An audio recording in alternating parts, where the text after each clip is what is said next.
बिस्मिल्लाहिर्रहमानिर्रहीम।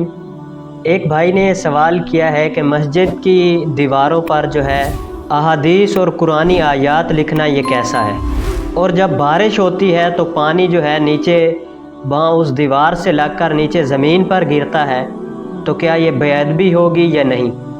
तो इसका जवाब आला हज़रत अलैहि रहमा ने फतावा रज़विया की जिल्द नंबर 23 सफ़ा नंबर 384 के अंदर ये लिखा है कि मुक़द्दस कलिमात जो हैं वो ऐसी जगह पर या ऐसी दीवार पर ना लिखे जाएं जहां पानी लगकर नीचे ज़मीन पर गिरे, या तो हो वो मुक़द्दस कलिमात जो है वो दीवार से छूटकर नीचे ज़मीन पर गिरेंगे या बारिश का पानी ऊपर पड़ेगा, तो इस सूरत में भी वो पानी नीचे गिरेगा, जो कि अदब के जो है वो ख़िलाफ़ है।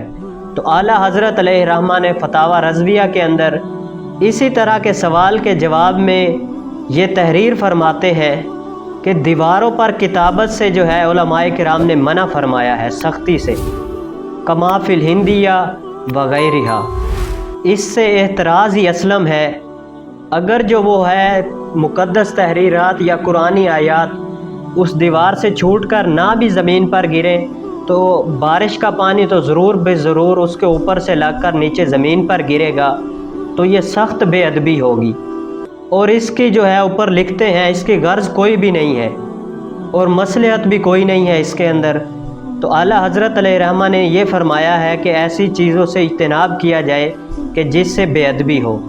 तो दुआ है अल्लाह अज़्ज़ा वजल हमें इन जैसी बेअदबियों से और इस्लामी तहरीरात को दीवारों पर लिखने से, जो पोस्टर वगैरह भी लगाते हैं इस्लामी महफ़िल मिलाद के, तो ये भी लगाना नाजायज़ होगा, क्योंकि इसके ऊपर भी हुज़ूर अकरम सल्लल्लाहु अलैहि वसल्लम का नाम मुबारक भी लिखा हुआ होता है, दुरूद शरीफ भी लिखा होता है। तो इन सूरतों में इन चीज़ों से बचने की तौफ़ीक़ अता फ़रमाए। व आखिरु दावाया अनिल हम्दुलिल्लाहि रब्बिल आलमीन।